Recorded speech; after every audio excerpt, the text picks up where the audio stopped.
If you enjoy your SmackDown Live after WrestleMania with zero excitement, shitty creative booking, and logic gaps, this was the show for you. Usos lose the tag team titles, Lars Sullivan comes out to no reaction, and nothing but tag team matches on the SmackDown Live after WrestleMania right here on Off the Script.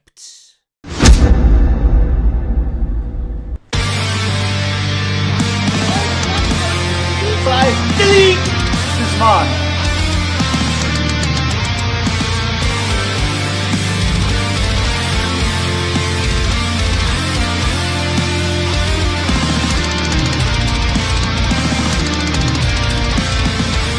Alive with it. People still did.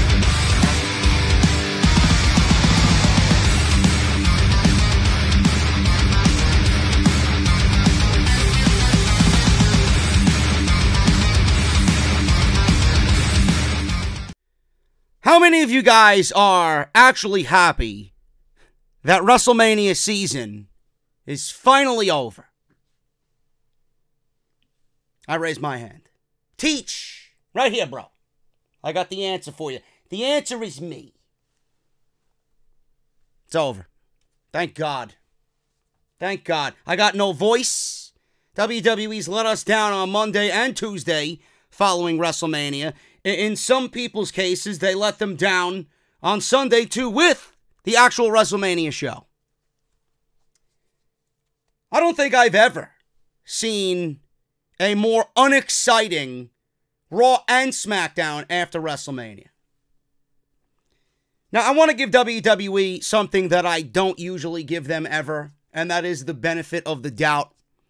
It honestly seems like they booked these shows just to get them through the rest of the week. And I'm hoping in between what happened tonight, at the end of the night when everybody leaves the arena and starts a new day, no pun intended, a new day on Wednesday, that they're mapping out plans to legitimately make these shows better. Every aspect of these shows, meaning plans for the Women's Championship, because Becky is not going to defend the Raw and SmackDown Women's Championships on both shows. There needs to be one title and one division. With the Usos losing the SmackDown Live Tag Team titles tonight, what does that mean for the tag team division? Are they moving over to Monday Night Raw? And if so, who are you lining up for the best tag team in WWE? And who is going to be Kofi Kingston's first challenger, legit challenger for the WWE Championship? Did we get a glimpse of who that might be tonight? Did we get a glimpse of a restart, a fresh start for Braun Strowman? WWE seemed to have dropped clues all over the place tonight. I'm still trying to let it sink in as to what they did, but I don't know what happened between Raw and SmackDown, and nothing of any interest at all happened on Raw or SmackDown Live. And these shows are usually used to hit the reset button. Seems like WWE is waiting to roll on into Canada next week for Raw and SmackDown, and that's where we'll see a possible NXT call-up here and there, maybe a Shayna Baszler, maybe a Pete Dunne. It's been rumored this week as well. And we'll get storylines where we can finally put WrestleMania 35 behind us. I'm hoping. Now, usually when I give WWE the benefit of the doubt, they fail. But in this case, I hope that they go through with actually planning things out and giving us some sense of excitement to begin the new season, unlike what we got on Monday Night Raw and SmackDown Live. We'll try and dissect what happened tonight. Clearly, this was a passable show, completely missable show. Nothing happened on this show that is even worth talking about outside of the fact the Usos lost the tag team championships, and I don't even know why. I really don't even know why. And we'll talk about Kofi Kingston, because WWE, enough of the I'm in the celebration mode, and this is a long time coming, and let me celebrate with my family. Listen, you won it, you celebrated on Sunday night, now it's time to get back to work. Enough of the kids, enough of the pandering, enough of shouting at your wife, enough of the fucking pancakes. It's time to get back to work and give this guy legit competition so he can prove to me and everybody else why you even gave him the title in the first place. We'll go over everything tonight on SmackDown Live. And I got some news and rumors to go along with SmackDown Live as well, as far as AJ Styles, who was not on the show. And we got news on Ricochet as well. Hoping WWE doesn't go through with what I'm about to read to you, but they're planning on altering Ricochet in a way in which I don't hope they alter him. We'll talk about that as well. If you guys missed anything on the channel, man, please go and check the annotation, that little eye in the top right corner. TakeOver New York, WrestleMania, Monday Night Raw, after WrestleMania. Everything you need as far as full, detailed, extensive WrestleMania coverage. I'm no Wrestle Talk who's producing fucking 8 videos a day over here. But man, this was the most detailed work that I put into the channel that I think I've ever done as far as TakeOver and WrestleMania and the Raw after WrestleMania that I think, again, like I said, I've ever done.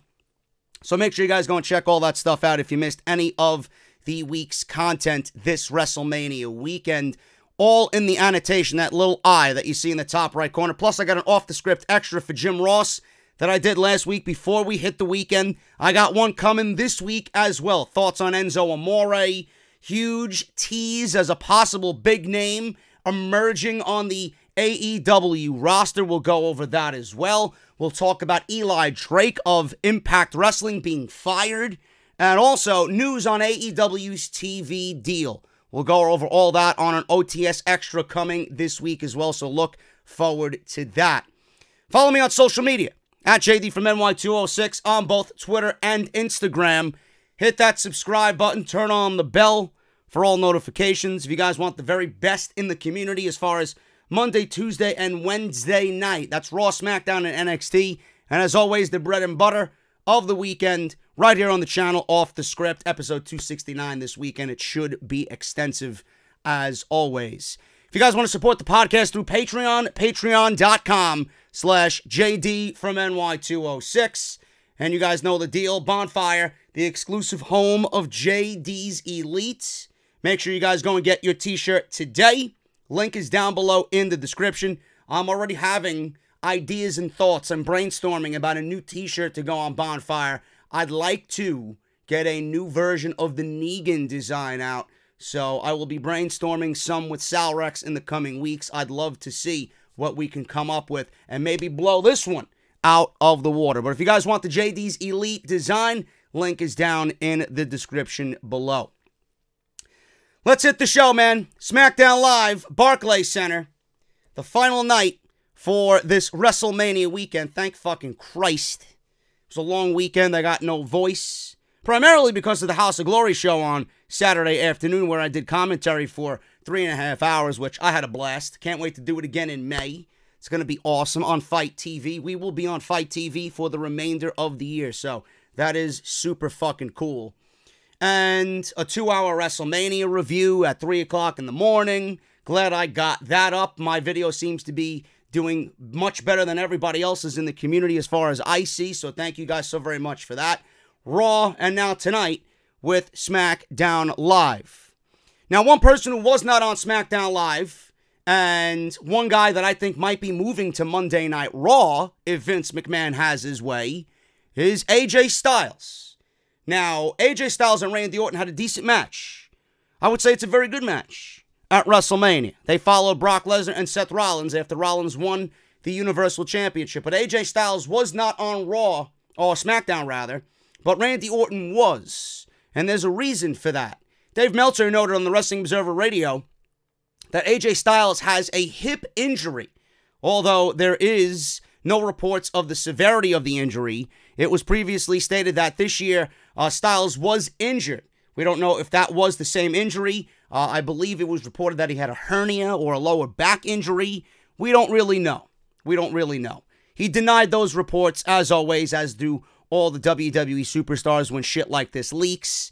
It was obviously bad enough, this hip injury, for Styles to jump on a plane out of New York City following WrestleMania So he did not show up on SmackDown Live. Anything else that I hear as far as his injury goes, I will let you guys know right here on the podcast. But AJ Styles hurt right now, and we'll keep an eye out for AJ Styles and what is going on with him. WWE has pulled the plug, literally. She has no more power left in her. Her battery is completely drained. Dasha Fuentes is no more in WWE. She was fired today, and she may be AEW bound. Who the fuck knows, man? We don't know. WWE reportedly fires Dasha Fuentes. Wrestlemania, you know, WWE usually cleans house here or there for whatever reason. Pro Wrestling Sheet today reported that WWE released Dasha Fuentes. She was a regular backstage interviewer for a long time and even appeared on Total Divas for a cameo or two. I wouldn't know. I don't watch that fucking mindless garbage. The reasoning for this release is unclear. She joined WWE in 2014 as a part of NXT as a wrestler and quickly transitioned into being a backstage interviewer instead. She joined the NXT broadcast team where she was fucking terrible, and then she eventually got called up to the main roster because WWE likes to just take and pluck the worst fucking people from anywhere and apply them to the main roster. I don't know why, but she sucked on the main roster too. She recently she recently sucked. She sucked always. She recently suffered an ACL injury that took her out of commission for a while, but she recently returned to the job.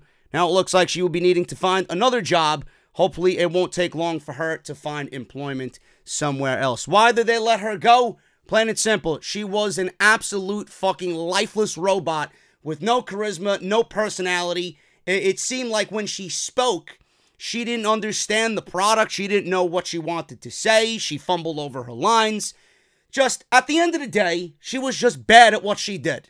And WWE let her go. And they have that Sarah Schreiber that they just brought up from NXT. She seems to have a little bit more of a personality. Dasha Fuentes is going to be on the conveyor belt somewhere else. So hopefully she finds work because I don't like really, anybody losing their job. But point of the matter is she sucked. So she's gone. There you go. Dasha Fuentes, no more. We will not be seeing her form of android on WWE television anymore. Now, we'll talk about Ricochet as he was in the opening match when we get to that, but SmackDown Live tonight opened up with the New Day. I'm really fading on the celebration aspect of it. I knew WWE was going into this with the whole idea of a homecoming for Kofi Kingston. I'm over it. I'm the guy that, celebrates, has a couple of beers, and is right back to work the next day. All this celebrating. And they really haven't done anything with Kofi. They did the bait and switch on Monday Night Raw, which was absolutely fucking deplorable. We talked about that on the Monday Night Raw review. They gave you a winner-take-all, trolling the fans. And by the way, I need to make mention of this because it seems like some of you have selective fucking hearing.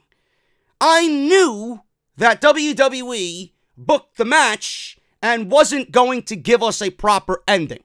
People watched my review last night and thought that I was under the impression that I thought the rosters were going to be merged, or the WWE title was going to be on Raw, or the Universal title was going to be on SmackDown Live. I never said anything of that nature.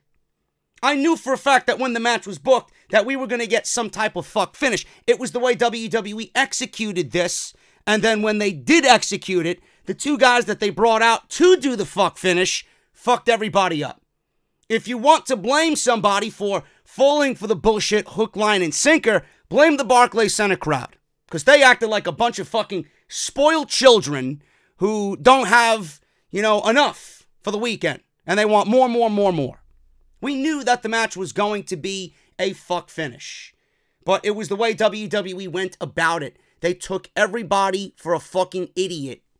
That's exactly what they did. The NCAA basketball finals were on when Monday Night Raw was going into the main event. That basketball game had about 5 minutes left in the second half. And WWE wanted you to remain with them, which I think Raw had the highest rating of the year, which is no surprise because it's after WrestleMania. It'll dip right back to where it is at the bottom of the barrel next week or the week after that.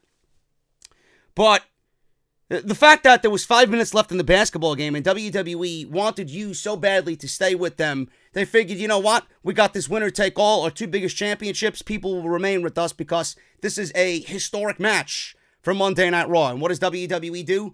They sucker you in, and then they send the bar out there and make an impromptu tag team match with Rollins and Kofi teaming up against Sheamus and Cesaro, which resulted in All Elite Wrestling chants, CM Punk chants, beach balls being thrown around. We want refunds. This is bullshit. WWE went about it absolutely terribly. It was deplorable. It was a big fuck you to the entire Barclays Center crowd. In no way, shape, or form did I think that Kofi Kingston or Seth Rollins were walking out with 2 championships. So before you actually fucking comment on what I think, actually listen to what I'm saying. So we have this tonight and more celebrating.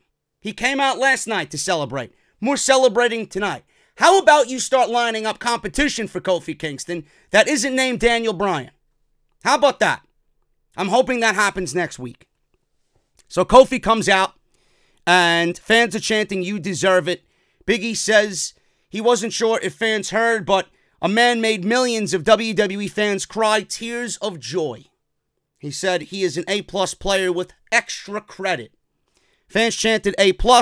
Big E then went on to say Kofi broke his foot off between the vegan cheeks of Daniel Bryan. Xavier then took the microphone and said, and became your WWE World Heavyweight Champion. Gyrating, and Big E even did a split. He did another split to the chants of holy shit.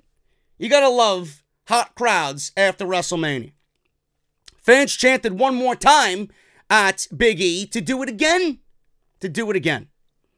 So Big E seemed genuinely happy that the fans wanted to see him do it again. Everybody, you can get a sense of the New Day that they absolutely love the position that they're in. They love what they do. And that's why I've always respected the New Day.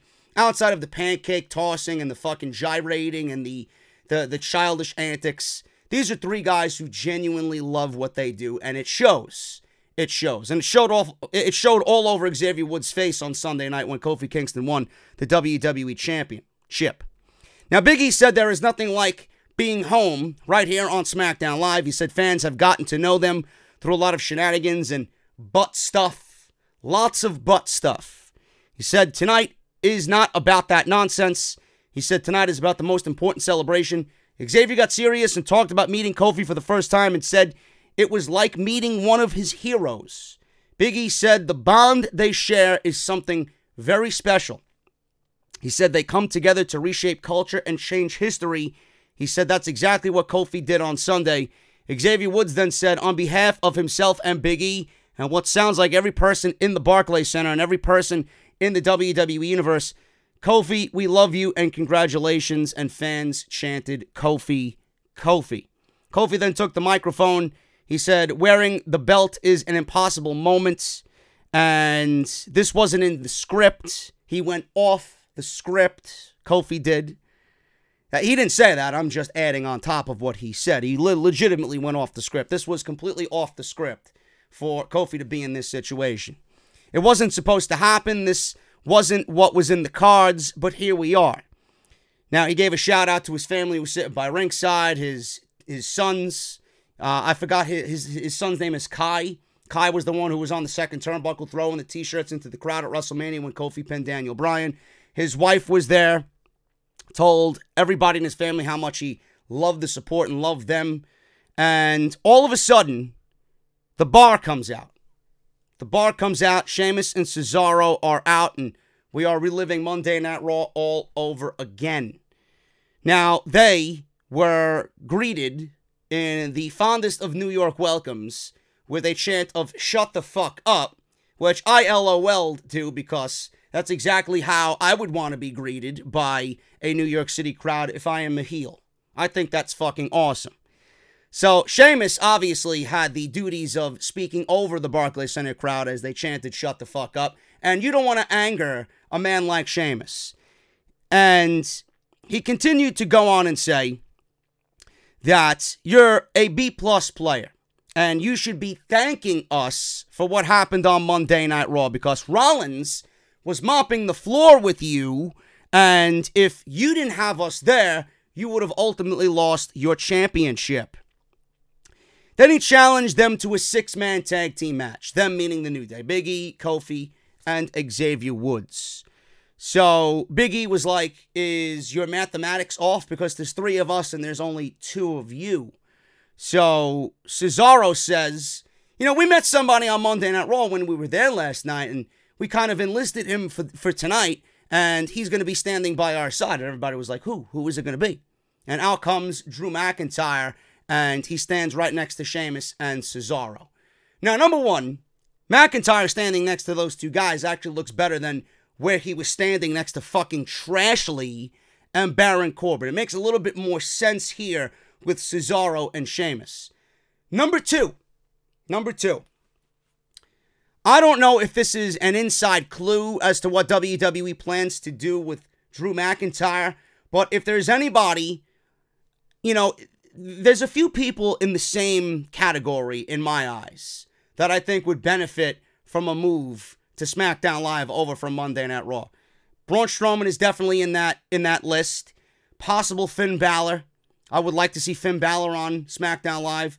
As far as the women go, if they don't merge the divisions, which I hope that they do, Sasha Banks on SmackDown Live, or Bayley, one or the other, somebody's getting split up. I'll mention this again when we talk about the tag team matches that happened tonight. Over and over and over again, the initiative on commentary was tag teams are going to be split up. These teams might not be teams next week. They may be on separate brands, etc., etc. So I could definitely see them, with the amount of talk that was on commentary, teams are going to be split up. So Braun Strowman, Finn Balor, Sasha Banks, and someone else who's in that category is Drew McIntyre. Drew McIntyre has done literally everything you could possibly do on Monday Night Raw except win the Universal Championship. And now the Universal Championship is around the waist of Seth Rollins, someone who Drew McIntyre has had 7 or 8 matches with. McIntyre's been feuding with Rollins or any mixture of the Shield since fucking October, since we were at the Super Showdown in Melbourne, Australia. Enough. So if Seth Rollins is on Monday Night Raw and they line up a first challenger in Drew McIntyre, how much of that is going to be interesting to you? None. I would rather they move Drew McIntyre over to SmackDown Live and have Drew McIntyre be the first one to challenge Kofi Kingston for the WWE Championship. That's just my opinion on the matter. Because we all know that there's no rematch clauses. Daniel Bryan, right now, for now, is going to be out of discussion for the WWE Championship. He's got to work his way back up to it. But if they want somebody to come on over to SmackDown Live and be a legit challenger for Kofi Kingston, I could see that being Drew McIntyre. There's nothing left for him to do over there. Rollins, Reigns, he got fed to Reigns in about 6 minutes at WrestleMania. There's really nothing more for him to do. So why not take a chance on Drew McIntyre? We'll see what happens. I like that idea. Moving on here. We had a 6-man tag. Shinsuke Nakamura, Rusev, and Andrade Cien Almas versus Mustafa Ali, Ricochet, and Alistair Black. Now, I got news on Ricochet. That people might not really like, and I hope WWE doesn't go through with it because it's really fucking ridiculous. And they're already changing everything that was popular about Ricochet coming up from NXT. They took away his lasers in his entrance, just like they changed and altered Alistair Black's entrance with the fucking creaking of that haunted door from a haunted house sound effect that they put when he rises up on the casket or the board that he rises up from the smoke. Now they want to change Ricochet's finishing move. They want to change the 630. Now this is coming from Dave Meltzer of the Wrestling Observer Live. He mentioned that Ricochet used a code breaker to win the match on Monday Night Raw against the Glorious Ones, Bobby Roode and Chad Gable. This was noted by Meltzer and Brian Alvarez when they reviewed Raw. It was noted that WWE is likely giving Ricochet a finishing move that doesn't require him to take a high risk every time. Now, obviously, Ricochet And his biggest selling point is what he does as far as his aerial offense goes. So giving him a finisher that he can use to complement the 630 is actually a very good idea, so that he doesn't have to do it every week on Monday Night Raw, and he can save it for the bigger shows like the pay-per-views. As Ricochet's moveset continues to expand, it is also interesting to note that they have appeared to give him a code breaker. Of course, Chris Jericho is famously known for using that as his finishing move, but we all know that he won't be in the WWE for a very, very long time, and until he gets inducted into the Hall of Fame. So, WWE is giving Ricochet a new finishing move. They are not taking away the 630 because it's one of the prettiest moves that you will ever see, and it's devastating, and he's a babyface, and when he hits that move to eventually win a championship, it's going to be that much better in the end. But giving him a finishing move that he can utilize on Monday Night Raw, I wish they would have come up with something a little bit more better or a little bit more impactful than a code breaker, especially the way he did it. It was a single need code breaker. But I like the fact that they're giving him an extra move to complement what he already has. They're not changing the 630. That would be absolutely fucking disgusting of them to do. So hopefully they do not take away the 630 completely, but they're just limiting the amount of time that he does have to use it. Because I don't know if you guys remember at TakeOver, he missed that 630 when he attempted it in the NXT Tag Team title match. I don't know who was the recipient of that move, if it was Hanson or Rowe, but he missed, and man, that was one of the most brutal spots of the entire night.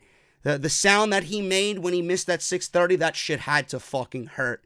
I think Triple H was even asked about that spot in the post-TakeOver conference call. Someone actually asked if Ricochet was legitimately hurt after that, because there was rumors going around that he was. Triple H said he's fine, but they really keep an eye out for spots like that. But it was a great spot, and it really added to the overall sense of the match.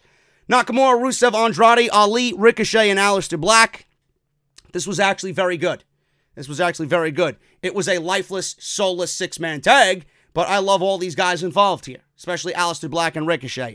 Alistair Black, Ricochet, and Ali won here when Ali pinned Andrade with a very pretty-looking 450 splash. The one thing that I was thinking about when watching this match was, look at the amount of talent in this ring, and look at the amount of talent that WWE possesses for their mid-card. You look at these six guys, and I'm including Nakamura and Rusev. Look at these six guys, and you ask yourself where WWE is going wrong. Why do they refuse to create and build new stars when you got talent like this that is absolutely waiting to burst onto the scene? I really don't understand it.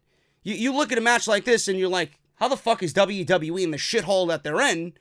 And why aren't these guys in a higher position on the card? I just don't understand it. If you want an idea of where WWE is going wrong, just watch their weekly shows and look at how all of these guys have been used throughout 2019. Alistair Black and Ricochet have looked good, but they need to be split with the Superstar Shakeup. Black goes to Raw, and Ricochet stays on SmackDown. That's what I would do. I honestly think that's the best move for both. They are not a tag team. They were never a 2-for-1 deal. I don't understand where this logic came from, even after WrestleMania. They challenged for the NXT Tag Team titles, the Raw Tag Team titles, and the SmackDown Live Tag Team titles in the same week. Where are they going? If they haven't won any gold in this week, the team that is Alistair Black and Ricochet needs to disband and go on and do their own separate thing. It's ridiculous now. You're actually mistreating them, and you're damaging your shows by keeping them together. There are other teams that you have on this show and on the roster that you could use in this spot. You don't need to use Alistair Black and Ricochet. It was cool for the first couple of weeks. Now it's just overkill. Get these guys away from each other and get them on separate brands where they can thrive on their own and start building a resume for themselves. Because the amount of talent that they're in the ring with, you know, it's not as good as where it could be. Black could easily be a world champion on any brand. Ricochet and Finn Balor for the Intercontinental title, or Ricochet versus Samoa Joe for the United States Championship. Alistair Black versus Finn Balor for the IC title. Alistair Black versus Seth Rollins for the Universal Championship.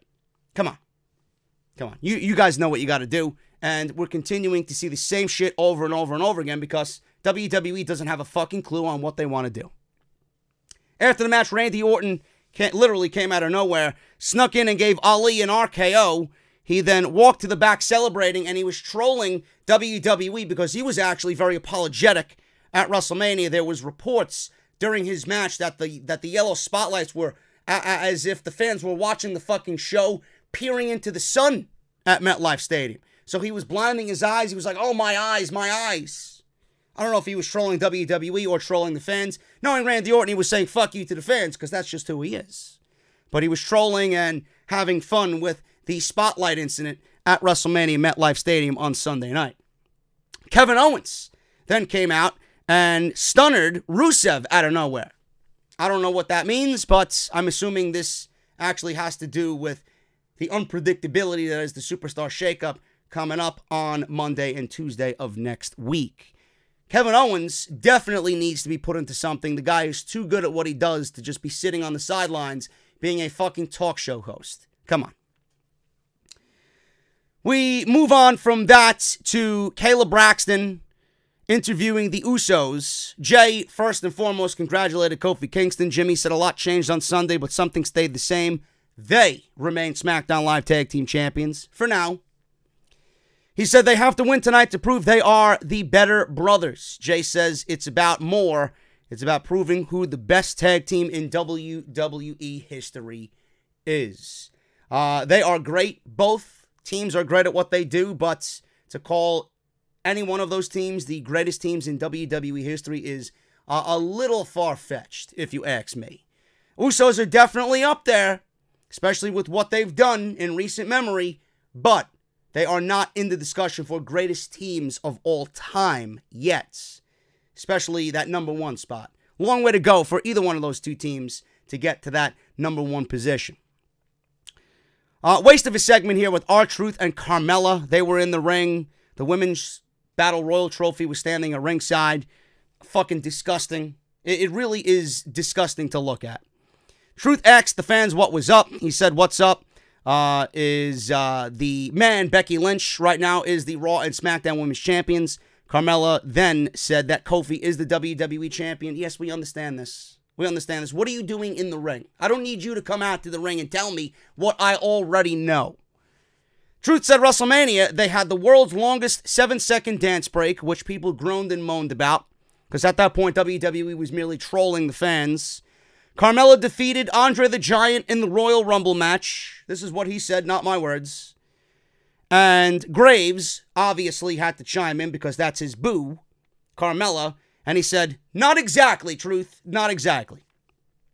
Carmella then corrected R-Truth. She said since last year she lost her women's title but gained a new friend. She said Truth has taught her to smile and let loose and have fun again. Oh, I thought that was Corey Graves. So you're taking everything that you compliment Corey Graves on and you're bouncing it off R-Truth. There you go, Carmella. Good woman you got there, Mr. Graves. Good woman. She said Truth has taught her to smile, let loose. She said she sees big things in her future and something big was making its way down the aisle in the form of Samoa Joe.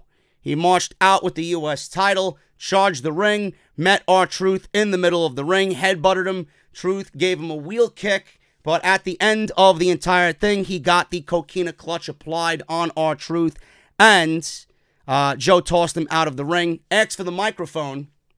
Fans in New York City know what's up as they chant Joe. Joe said he destroyed Rey Mysterio in under 60 seconds at WrestleMania. The reason for this, there was a reason cited that WWE cut the match short because the show was too long.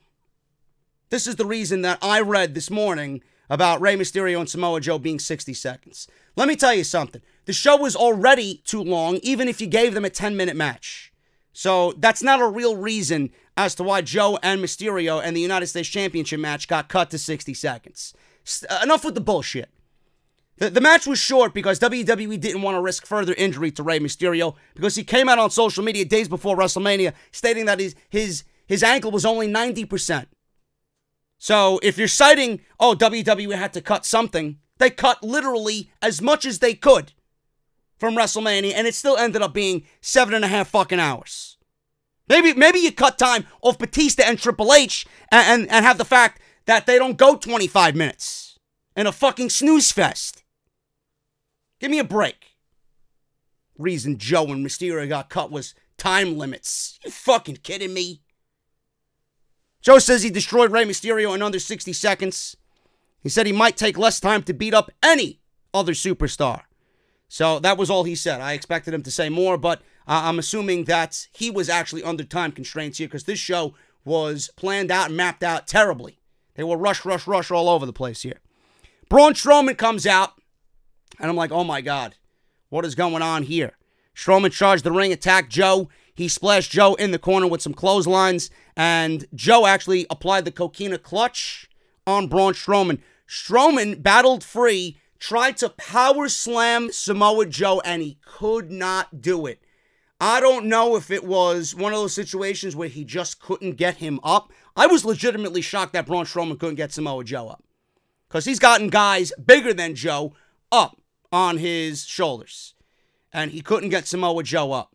Now, I'd be interested to know if Samoa Joe kind of dead-weighted him on that one, but it looked like Samoa Joe was supposed to eat a power slam. Braun Strowman couldn't do it. He tried. Joe weaseled out, and he slithered out of the ring with the United States Championship, and they were yelling at each other from the distance that was between them. Joe was on the ramp, and Strowman was in the ring. Now, this is definitely a tease for something coming up. And I mentioned before that I could see Braun Strowman being moved to SmackDown Live, and I can see him in a match with Samoa Joe for the United States Championship. So we'll see what happens with that.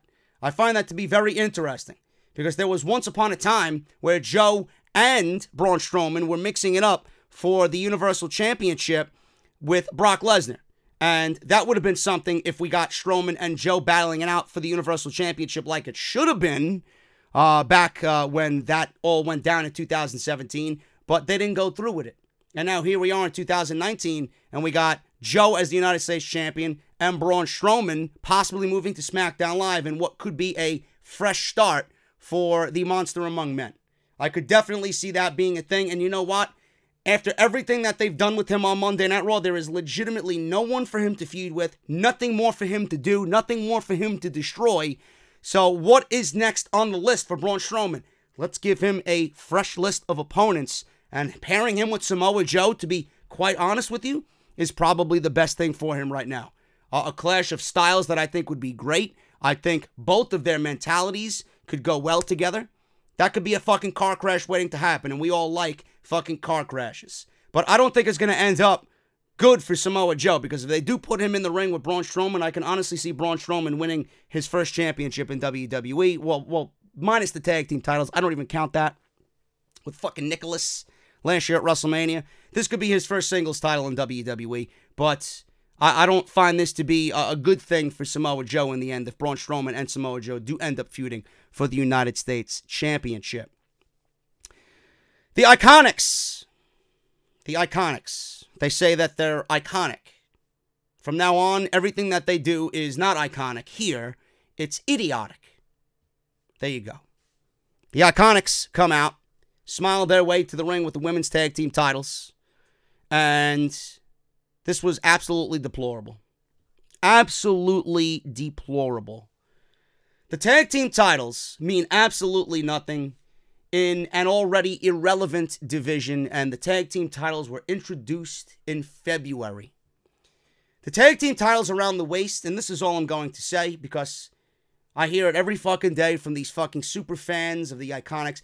You know, you got to be a special kind of someone if you thought that the Iconics winning the tag team championships at WrestleMania was your number one moment for WrestleMania 35. You have to be a special kind of someone. Maybe you should stop watching the product because your eyes are focused on everything that is wrong. Not only in the fucking company, but with this situation. They are absolutely fucking miserable. They're not entertaining. They cannot wrestle. And they're a disgrace to any championship of any kind. WWE's plan was to make these titles prestigious. We went from talking about Sasha and Bayley versus Trish and Lita at WrestleMania to the fucking Iconics as your new women's tag team champions. You want to make championships irrelevant? Put them around the waist of Billie Kay and Peyton Royce. They said that they won't just talk, they'll defend them anytime. Anytime, anywhere, any team. They said tonight they've arranged, now they're making their own fucking matches. They've arranged for their first title defense against the best tag team they could find in Brooklyn. They said their opponents have an undefeated record of 45-0. Kristen and Carissa, the Brooklyn Bells. Now, Kristen was actually Chris Stratlander from Creator Pro Academy. She's the first female graduate of Kurt Hawkins Wrestling School, Creator Pro Academy. She was actually at House of Glory's Culture Clash on Saturday in a tag team match with two of our women, Violet and Sonya Strong. So I know what she can do, and she's very good. And the fact that they put her in this fucking situation to get beat up by two women that she could easily out-wrestle any day of the week was rather pathetic in my eyes, if you know who she is. The other one, Carissa, I don't know who she is or where she came from, so if you guys know the identity of her, please sound off in the comments below. Typical WWE here, they gave the Iconics a squash match against local indie talent in 3 minutes. Iconics won here as if they did something great. And this right here should be all that you need to know. Oh, but JD, it's entertaining. Oh, but JD, the Iconics are entertaining. If WWE gave them the opportunity to take the titles off of Sasha and Bayley, and the first thing that they do is give them a squash match like this, what does that tell you of WWE thinking of the Iconics? It means that these two women are fucking terrible at what they do, and we don't want to put them in a match that's going to make them look even worse than they are right now. But you've already made the tag team titles look fucking absolutely irrelevant and worthless by putting them on the waists of these two women. So there you go. Paige was in the back. She was watching this match unfold. Unfortunately, Kayla, Braxton came up to her and says, you know, what do you think about that? And Paige mentioned that, you know, in the Superstar Shakeup coming up, it's 1 week away, she wanted to get a close-up of what the women's tag team champions look like. She says that they were very impressive and ended the underrated or the undefeated streak of the Brooklyn Bells. She said next week she's bringing in an impressive tag team of her own. I don't know what that means. It could be anybody from Io and Kyrie to Tamina and Nia Jax. I'm actually going with, wouldn't that be something, WWE pairing the fucking Samoan Steakhouse with their Total Divas buddy in Paige. Nia Jax is on Total Divas. Paige is on Total Divas. So there you go. In fact, I would not be surprised by that at all. I don't even think that's even doing a service to the tag team championships. You're taking it off one shitty team and putting them on a team that possibly is even worse than the Iconics. There's your tag team championships of the women's division, folks. Completely irrelevant already. And people are telling me that Sasha and Bayley are garbage. This is their defense. Sasha and Bayley are garbage, and these titles belong on the Iconics. The titles were going nowhere with Sasha Banks and Bayley. You got to watch off the script as to why they took the titles off of Sasha and Bayley, because I got news on that. And Sasha is not happy at all. At all. She knows, she's pissed, and she knows what the wrong decision was. You see it right here. Shane McMahon came out. This is a fucking Raw after Mania, SmackDown after Mania week, right? Look at this shit. The same shit we seen last week. Shane McMahon berating the fucking ring announcer. I don't understand it. I really don't get it. So Shane was in the ring. He went on to say, oh, you know, Kofi won the WWE Championship and all this shit. A heel. A heel in this case, getting a fucking babyface pop by mentioning, yeah, what a WrestleMania. Kofi Kingston won the WWE Championship. So Shane came in, stood next to the Best in the World trophy, They showed highlights of the Shane Miz match and the superplex off the platform of WrestleMania 15 feet down below into the fucking airbags. And Shane says it's been an amazing night so far on SmackDown Live. Hardly.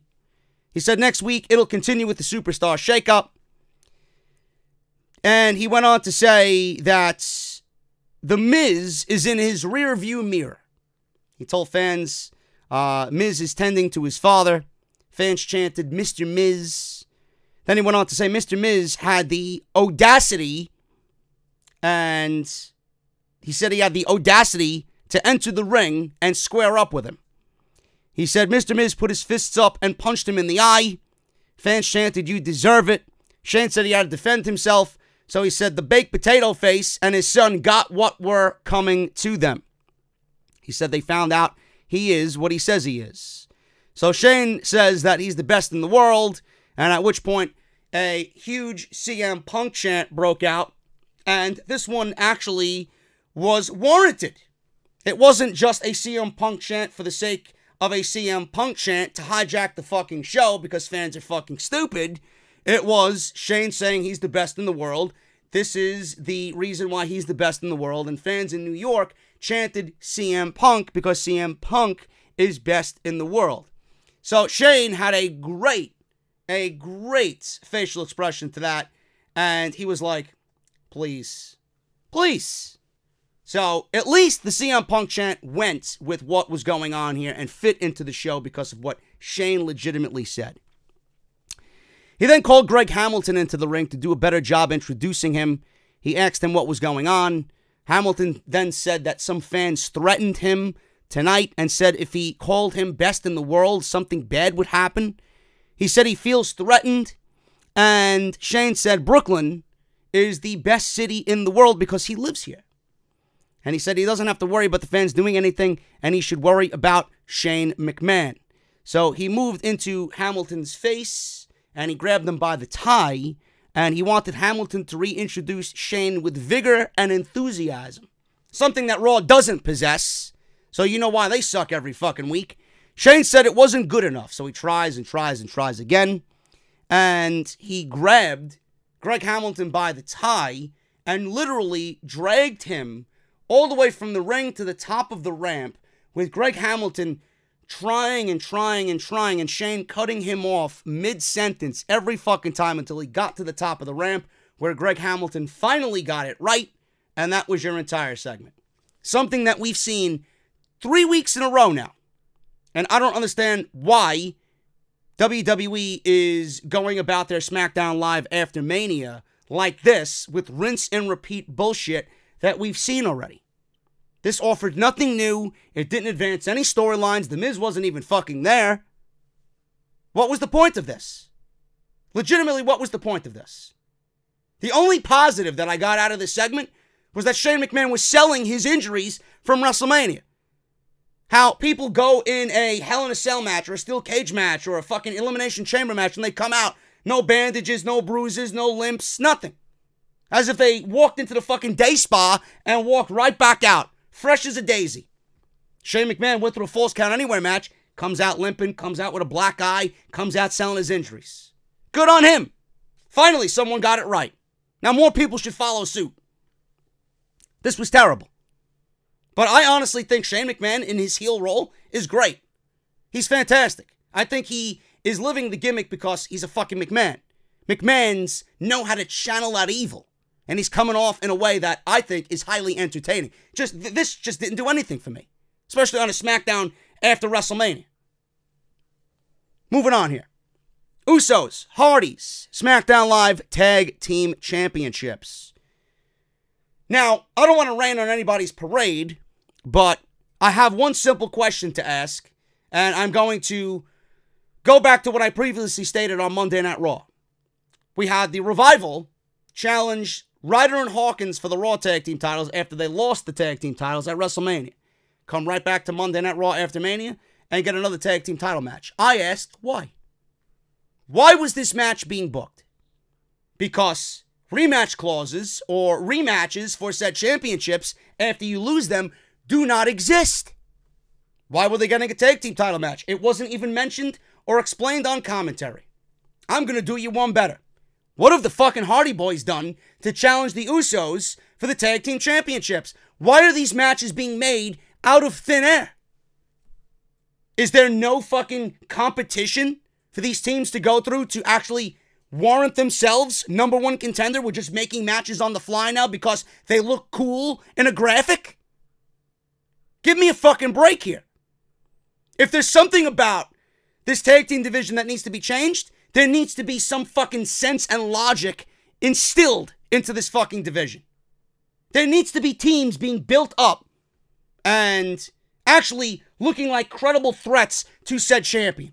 He can't be making matches because it's the fucking Hardys and the Usos and bill it as two of the best tag teams in WWE history. A simpleton's gonna fall for that. Me, I'm looking at it and I'm asking, why? Why does this make sense? Anyway, this match actually should have been a program for WrestleMania and should have had at least a couple weeks build to end in a match at WrestleMania. Don't understand why that didn't happen either. No, but they wanted to put the Usos in a fatal four-way just to simply get everybody on the show. If this match was given 15 to 20 minutes at WrestleMania, this could have really been something that we look back on at WrestleMania and be like, you know what? That was a great fucking match. That was the highlight of the show. Hardys and Usos. Hardys win the SmackDown Live Tag Team titles in 11 minutes. Usos set up again for the double splashes in opposite corners, the same way that they won the tag team title match at WrestleMania. Jeff moved out of the way, avoided the double splash. Matt came in, went for a twist of fate. Jay avoided it. Matt tagged Jeff in. He hit the twist of fate. Jeff landed the Swanton Bomb for the win and the tag team titles. After the match, the Hardys are in the ring. Kayla Braxton's there interviewing them. Before she could even ask anything, out comes a freak in Lars Sullivan. Hardys looked on, and they were waiting in the ring. He slid into the ring, did Sullivan, and he beat up both Hardys. He gave the freak accident to, I think it was Jeff, and then he gave a huge spinning power slam to Matt Hardy. Fans erupted in a chant of, "You can't wrestle. You can't wrestle." Lars Sullivan came out to basically zero reaction, and to quote myself last night, by the reaction of the fans just on Monday Night Raw where they had him beat up Kurt Angle, this guy's going to be doomed on the main roster. This guy is going to fail within a 2-month time span. Just by the reaction that we're seeing from Lars Sullivan. Now, I don't know why that is. I don't know why the fans are reacting to Lars Sullivan in a non-existent manner. I don't know if they watched NXT. Maybe him being away had something to do with the lack of reaction for the 2 days. I don't understand it. He didn't get this type of reaction in NXT. In fact, people were shown headbanging to his music. I think people actually appreciated the brute strength and the fact that Lars Sullivan was getting better each and every time we seen him in NXT. Here on the main roster, chance of "you can't wrestle" already, and the man hasn't even had a fucking match yet. On top of that, the Hardys just won the tag team titles from the Usos. And this is how you treat your newly crowned tag team champions, by feeding two men to Lars Sullivan? How does that make your champions look? It makes your champions and your championships look like fucking losers. You couldn't go about booking this in a better way? Fucking ridiculous. The Usos are the best tag team you have on the main roster. Why are they losing? Why did they lose here in an impromptu tag team match that should have happened at WrestleMania? Unadvertised. No build. Hardys didn't even belong there. They did nothing to gain the tag team title match. And then you're going to have the Usos lose your best tag team? The Usos shouldn't be losing. Now what? Now what do you do with them? People telling me, I mentioned this on Twitter. I find it very funny how the Usos just signed a 5-year extension to stay with the WWE. Now, before they actually signed, WWE gave them the tag team titles.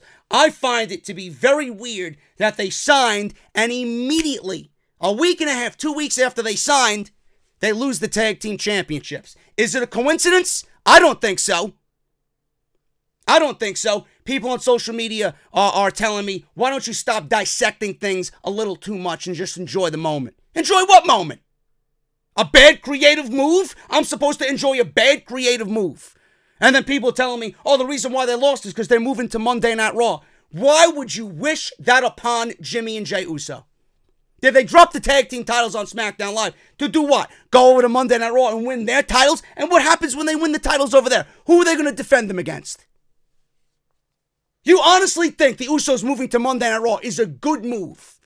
Yeah, have them lose here in a match that never should have been booked, only to move them over to Monday Night Raw and fucking have them be fed to Monday Night Raw. Ruined on Monday Night Raw. Who do you got over there? Rude and Gable? Revival? AOP? Who aren't even coming back anytime soon? And if they do, what is WWE going to do with them? Heavy machinery? There's no division over there. You can't build a division, or you can't throw these teams in front of the Usos if those teams have no fucking momentum. This is the Usos we're talking about. They deserve credible fucking competition. Fucking ridiculous. Don't know why you take your best team and have them lose. Yeah, what a WrestleMania moment. They beat 3 fucking teams at WrestleMania, come to SmackDown Live and lose to the fucking Hardys. And then WWE has the Hardys fed to Lars Sullivan. So you take the titles of your best team, put them on the Hardys, and then fucking treat the titles like complete dog shit. I don't know how you look at 2 men and Lars Sullivan and can't comprehend, well, there's a 2-on-1 advantage here. 2 men can't take down 1 guy? Why did he need to come out in that spot? I don't get it. I really don't understand it. If he should have came out, he should have came out in the 6-man tag earlier. Fucking freak accident Rusev or Nakamura or somebody. Not your fucking tag team champions. God, I fucking hate this company. I hate this fucking company. I really do. Becky Lynch. We see highlights of the fucking main event. No Ronda Rousey, no Charlotte Flair, no fucking picture of the 3 count that was botched. We'll talk about that on Friday as well. Apparently WWE fined the official who was in that match. Now, we got Becky in the ring and the fans were chanting Becky 2 belts. Becky 2 belts. Did Vince McMahon get a little bit more lenient with his vocabulary? Because belt is one of the words that he doesn't like. Belt is something that holds up your pants. It doesn't resemble a championship in Vince McMahon's eyes, but I guess he's letting it go here. So she thinks that this is cause for celebration. So on Monday, she tried to do that, but they talked about the Lacey Evans incident when she punched Becky in the face. Becky said that punch reminded her that she is wearing 2 big targets. She said she'll be pulling double duty as long as she holds both titles, and she knows there is a tsunami of challengers headed her way. Bring on every last one of them. She said she'll take on as many beatings as it takes and sleep with one eye open if she has to. She said she has walked through hell to get those titles, so you'll meet a red-headed devil if you think you're going to take them away from me. She threw down the mic, and then she walked up the ramp. She was showcasing the titles in the air with her back turned. She turned around, and Lacey Evans was there again with the woman's right, and she nailed Becky Lynch. And Lacey Evans took a napkin and starts patting her face, wiping the perspiration off her face, fixes her dress, and walks to the back. Becky Lynch, standing there, getting up, grabs her 2 titles. Instead of running after the fucking bitch, she allows Lacey Evans to walk into the back. This is the woman who just won the women's championships at WrestleMania, getting punched in the fucking face, and you're allowing the perpetrator to walk through fucking Gorilla. I don't understand how you're making Becky Lynch look like a fucking pushover for goddamn fucking Lacey Evans. Why couldn't Becky Lynch get up and fucking chase the bitch into Gorilla and pull the fucking woman's hair out? I don't understand this shit. Because she went into Gorilla, it's, okay, you can't walk back there. It's like you're walking into another fucking dimension. You fucking kidding me? And by the way, I don't like the fact that they mentioned here in Becky's promo that she'll be doing double duty. Why would you bestow that upon the woman? We all know that keeping these divisions separate is not the right decision. Because WWE didn't get it right then, they're not going to get it right now after the shakeup. Get these women's divisions merged and get them on Raw and SmackDown. I can't even begin to tell you how much better Raw would look if you got women from SmackDown competing on Raw and vice versa. Where Ruby Riott can't show up on Raw, she can show up on SmackDown. Where Ember Moon can't show up on Raw, she'll go to SmackDown. Where Asuka's not on SmackDown, she'll go to Raw. I don't understand. You're trying to build a tag team division with nothing. You've already sucked your division dry by assembling the teams that you have now, and you're going to have Raw and SmackDown stay separate with 3 or 4 women in each division?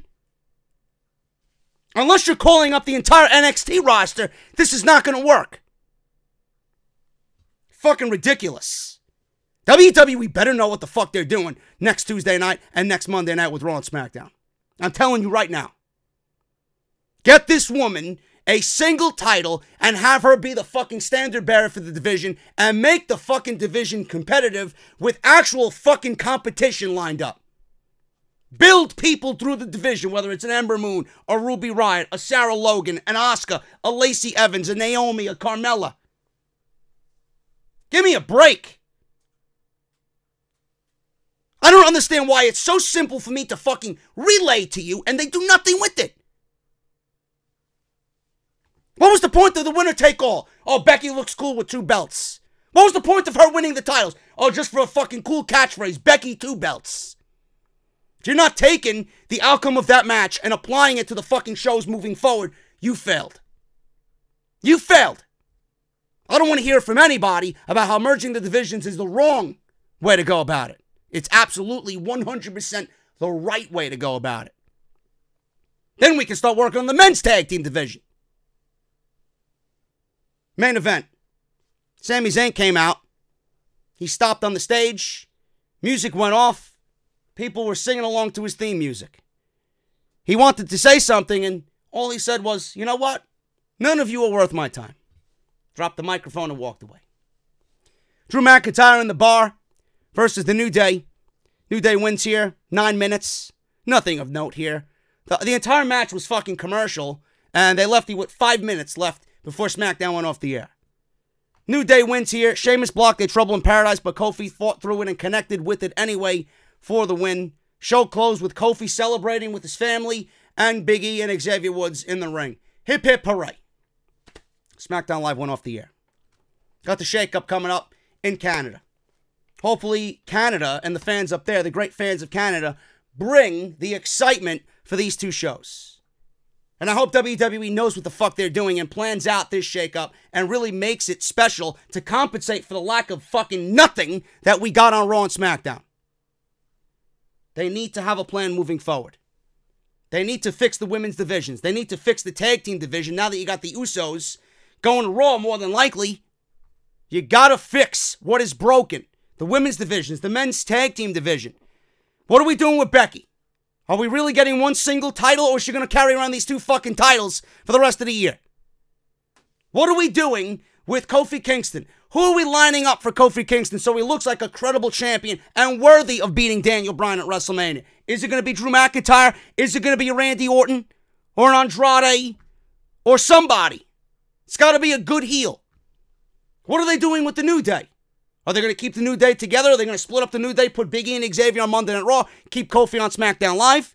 Because all I know is if you keep Kofi and Xavier and Big E on SmackDown Live, he's not going to look like a world champion by throwing fucking pancakes into the crowd, gyrating with unicorns and cereal. Have the New Day do that on Monday Night Raw. If Kofi wants to be a legit champion, he can do it all by himself. So they made mention of these guys might not even be together next Monday and Tuesday. Got to be a reason why they pushed that initiative for the last 48 fucking hours. Something's going to happen. Something definitely is going to happen. Line up a new guy in front of Kofi. Who's it going to be? Is it going to be Drew McIntyre like I mentioned? These shows need a major fucking overhaul. I honestly do not think WWE knows where they want to go with any of this. This is going to be a clusterfuck amongst clusterfucks on Monday and Tuesday. Believe me. Believe me. I'll be right back here on Monday and Tuesday complaining about every fucking thing that does not make sense. We may even do a mock shakeup on Off the Script this weekend if I have enough time to sit down and come up with things that they need to do. It's going to take a lot of my time, but we'll see what happens. SmackDown Live and Monday Night Raw. Some of the most bland and boring Raw and SmackDown after Manias I have ever seen. And I'm holding out hope. Like I mentioned, I'm giving WWE the benefit of the doubt here to make things right next week. I'm hoping that they reserve themselves this week only to give you what we should have got this week next week.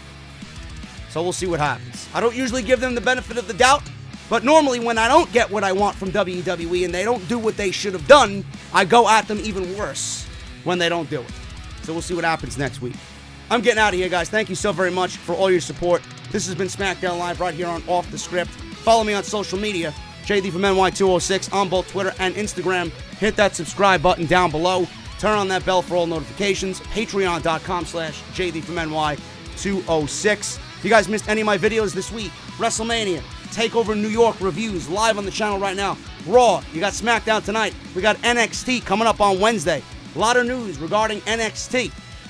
And Jim Ross moving to AEW. Off the Script Extra as well going up this week, talking about Enzo and Cass and their contract status and AEW's TV deal. Major details on that as well. Thank you guys so very much. Hit that thumbs up, and I will see you all right back here tomorrow for NXT. I'll see you then.